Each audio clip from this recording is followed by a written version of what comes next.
5, 6, 7, 8.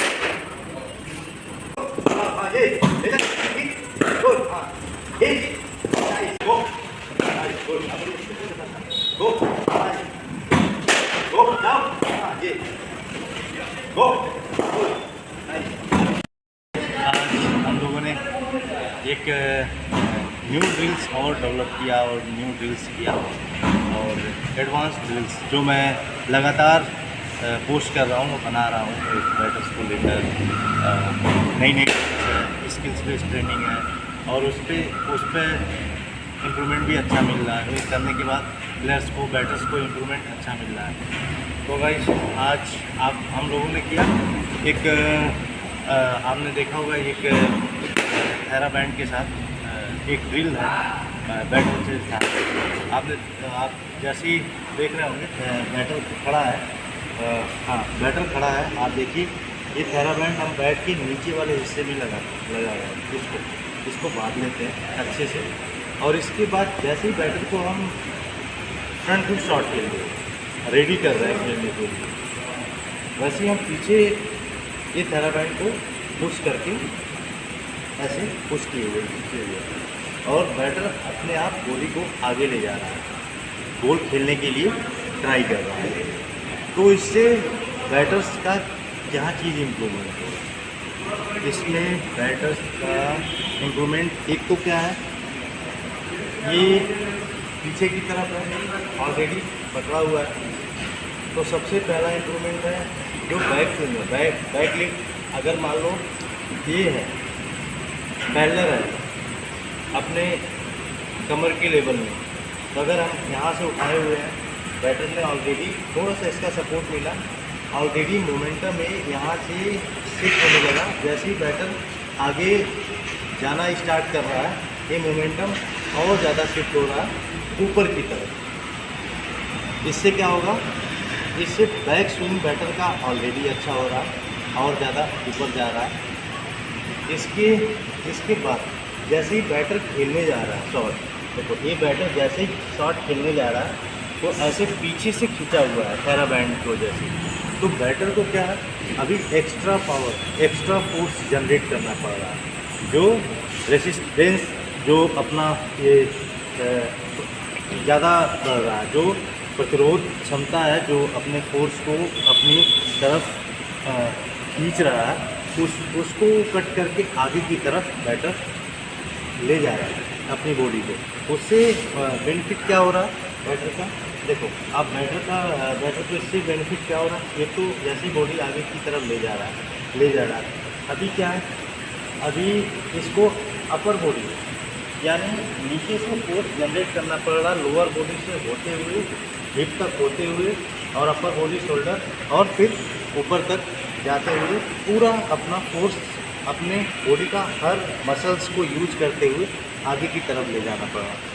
इससे दो चीज़ें और एक चीज़ क्या इम्प्रूव हो रहा है, इससे बैटर का जो मसल्स है वो भी डेवलप हो रहा है, उसमें स्ट्रेंथ आ रहा है, अपर बॉडी में भी स्ट्रेंथ आ रहा है क्योंकि वो पावर लगा रहा है, फोर्स जनरेट करना चाह रहा है, प्रतिरोध क्षमता के अगेंस्ट वो फोर्स लेके जा रहा है, अपने बॉडी को लेके जा रहा है और पीछे से एक जो बल है वो आपको फोर्स जो है पीछे की तरफ खींच रहा है।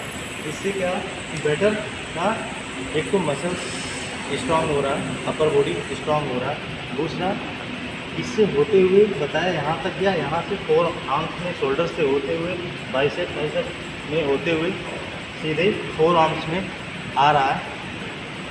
इससे क्या हो रहा है कि आपके फोर आर्म्स में भी और फोर आर्म्स का भी मसल्स आपका इम्प्रूवमेंट हो रहा है और स्ट्रेंथ अच्छा बन रहा है, यानी ओवरऑल बॉडी का काम हो रहा है क्योंकि प्रतिरोध क्षमता ज़्यादा डेवलप हो रहा है इसमें।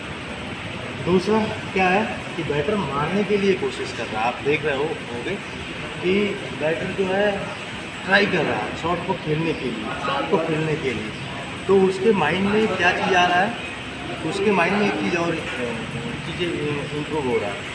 बैटर के माइंड में ये चल रहा है कि मुझे बॉडी जल्दी से ले जाना है क्योंकि पीछे खींचा हुआ है, गोल पर मुझे पहुंचना है। तो उससे माइंड सेट भी हो रहा है, उसका डेवलप हो रहा है। माइंड मेमोरी, मसल्स मेमोरी बार बार फीड हो रही है माइंड में, वो कि मारना है, बैट लेकर जाना है, बैट लेकर जाना है, और वो कोशिश कर रहा है, बार बार करने से वो सफल भी हो रहा है उस चीज़ में।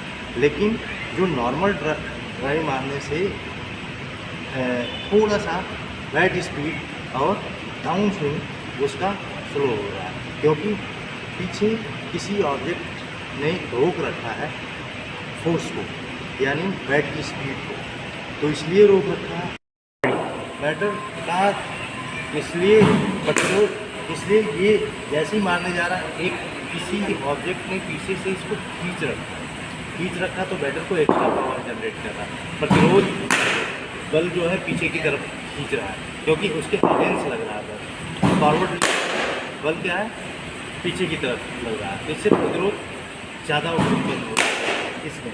तो इससे बैटर को इन फ्यूचर क्या बेनिफिट मिलने वाला है, इन फ्यूचर ये जो ड्रिल्स है थेराबैंड के साथ, उसका काम तो हो रहा है, बॉडी के मसल्स मेमोरी यूज हो रही है, 4 आर्म्स में पावर आ रहा है, ठीक है।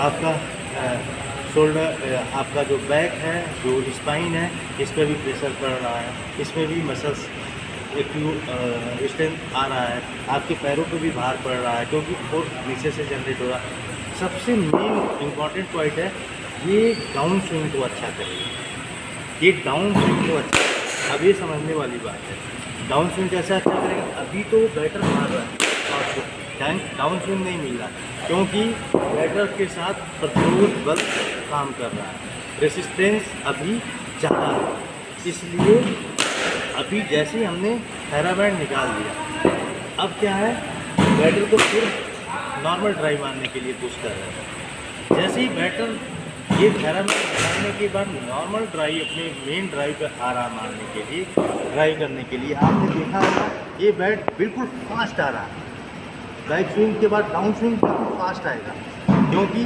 किसी बल ने आपको रोक रखा है, किसी ऑब्जेक्ट ने आपको रोक रखा है एक्स्ट्रा पावर जनरेट करने के लिए, फोर्स जनरेट करने के लिए। और जैसे वो ऑब्जेक्ट आपको फ्री कर दिया जाता है, ऑब्जेक्ट से आपको फ्री कर दिया जाता है, आपकी बॉडी फ्री हो जाती है, तो उस चीज़ को आपके मसल्स मेमोरी में क्या है कि वो चीज़ें मुझे रोक रखा था, अब मैं फ्री हो गया, अभी वो चीज़ें फास्ट आपकी मसल्स और फास्ट काम करने लगती है। तो ये था रेसिस्टेंस के साथ ट्रेनिंग, इससे आपको इन फ्यूचर आपके डाउन स्विंग में बहुत मदद मिलेगा। जैसे ही थेराबैंड के साथ करो, अगर थेराबैंड के साथ आप फास्ट करने लगते हो, कुछ टाइम बाद, एक दिन में नहीं होगा, कुछ टाइम बाद आपकी मसल्स मेमोरी, आपकी ओवरऑल डेवलपमेंट, आपका स्ट्रेंथ, आपके फोर आर्म सब स्ट्रांग होंगे, थेराबैंड के साथ भी फास्ट काम करने लगोगे। जब थेराबैंड निकालोगे तो जो आपकी बैट की स्पीड है, जो बैक स्विंग के बाद डाउन स्विंग आता है, इम्पैक्ट होता है बॉल पर, वो अपने आप डबल बढ़ जाएगा। अगर आपका सपोज 1 सेकंड में पहुंच रहा है तो वो आधे सेकंड में पहुंच जाएगा, बॉल पर मारने के लिए इम्पैक्ट होगा बॉल पर, तो उससे आपका डाउन स्विंग अच्छा होगा। तो बेसिकली ये ड्रिल्स मेरा था कि डाउन स्विंग इम्प्रूव कराने के लिए अच्छा था, लेकिन इसमें और भी बेनिफिट्स थे तो मैंने आपको बता दिया। और अब और ज़्यादा क्या बेनिफिट्स हैं इसमें देखिए, एक बेनिफिट क्या है,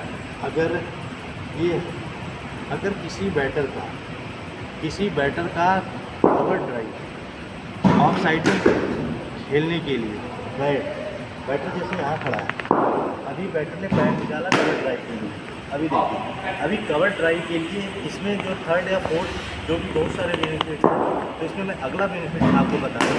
इसको क्या हो, कई बैटर यहीं से लाकर ये यहाँ से कवर ड्राइव मारते हैं और इधर हो जाता है, बॉडी यहाँ तक जाती है, बैट इधर, तो कवर ड्राइव ना हो, ऑफ साइड का ड्राइव ना हो के वो ऑन साइड में या स्ट्रेट की तरफ चला जाता है। इस थेराबैंड को पकड़ने से बैटर को एक बेनिफिट और मिलेगा कि इसका बैट जहाँ भी शॉट खेलेगा, जिस डायरेक्शन में खेलेगा, वहाँ एक कंट्रोल में रहेगा। इसको कंट्रोल करने का तरीका क्या है, थेराबैंड फंसाने से और खींचने से ड्रिल नहीं हो पाएगा। मैं बार बार बोलता हूँ, इसको दिमाग लगाना पड़ेगा, आपको इसको समझना पड़ेगा, इसके छोटे छोटे पॉइंट्स होते हैं उसको नोट करना पड़ेगा।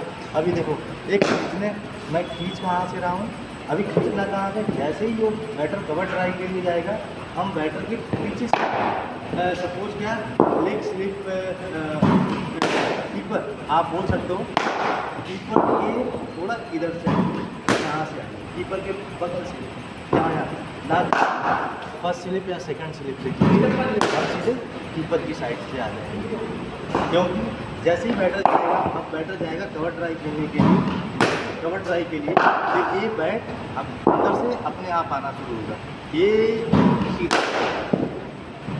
तो खींचने का भी एक आर्ट है इसमें, एक टास्क है, कैसे खींचा जाता है तो खींचना, इससे आपके बैट का जो फ्रेम है, जो सेटअप है डाउन स्विंग से लेकर बैक स्विंग से लेकर डाउन स्विंग तक वो सेटअप अच्छा बनेगा, इधर उधर फ्रेम नहीं होगा। जैसे बैटर को हम पुश कर रहे हैं ऑन ड्राई के लिए, अब ऑन ड्राई पर बैटर ने पैर निकाला, क्या अगर हम यहाँ से खींचेंगे तो अंदर हो जाएगा, फिर ऑन ड्राई के लिए लॉक हो जाएगा, अभी अंदर हमने खींचा ये लॉक नहीं जाएगा। अभी हमें क्या करना, ऑन ड्राई के लिए हम कहाँ आ जाएंगे, फर्स्ट या सेकंड स्लिप से बैटर के बैट को हैंड के साथ ऐसे खींच के रखेंगे, ताकि बैटर का जो फ्रेम बनेगा बैक स्विंग के बाद डाउन स्विंग का वो सीधा रहेगा। तो इससे अगला बेनिफिट ये था कि बैटर के बैट का जो फ्रेम आप इधर उधर हो रहा है, वर्टिकल हो रहा है, हॉरिजॉन्टल हो रहा है, वर्टिकल शॉट में, उससे ये खींचा रहेगा, उससे क्या होगा, बैटर का बैट हमेशा वर्टिकल शॉट के लिए प्रॉपर जाएगा। तो इससे भी बैटर का मसल्स जो है मेमोरी वो एक्टिव होगा, माइंड में फीड होगा, और जैसे ही मसल्स मेमोरी माइंड में फीड होगा, माइंड के साथ काम करना शुरू करेगा। ऑलरेडी थेराबैंड निकालने के बाद भी बैटर की बैटिंग अपने आप अच्छा होने लगेगा। तो गाइस इसमें बहुत सारे बेनिफिट्स हैं, और भी बहुत सारे बेनिफिट्स हैं, लेकिन मैंने आपको मेन जो बेनिफिट था वो अभी इस ड्रिल में बताया। नेक्स्ट टाइम कुछ और एडवांस ड्रिल लेकर आऊँगा, फिर उसमें और आप लोगों के साथ कुछ और चीज़ें क्रिकेट पर डिस्कस होगा। आपकी स्किल्स बेस्ड ट्रेनिंग के लिए आप उसको इम्प्लीमेंट कीजिए, अच्छी तरीके से इम्प्लीमेंट कीजिए, तभी आपको सही सफलता मिलेगा। अदरवाइज ड्रिल्स करने से कभी सफलता नहीं मिलेगी और इम्प्रूवमेंट भी नहीं होगा। ड्रिल्स को सही तरीके से और उसके मायने और मतलब को समझने के बाद करने से ही आपको सफलता मिलेगा। अदरवाइज ड्रिल्स उल्टा आपके रेप करेगा, उल्टा अच्छा होने के बजाय आपका गेम बिगाड़ भी सकता है। इसीलिए किसी एक्सपर्ट और अच्छे एक्सपर्ट के पास और अपने सीनियर कोचेज या जो भी नॉलेज रखते हैं ड्रिल्स का, उनसे पूछ कर ही ड्रिल्स करें। अपने आप नहीं करना, नीम कतरे जान, एक कहावत आपने सुना होगा। तो इसीलिए एक्सपर्ट्स के सलाह से ही ड्रिल्स करना है। Thank you.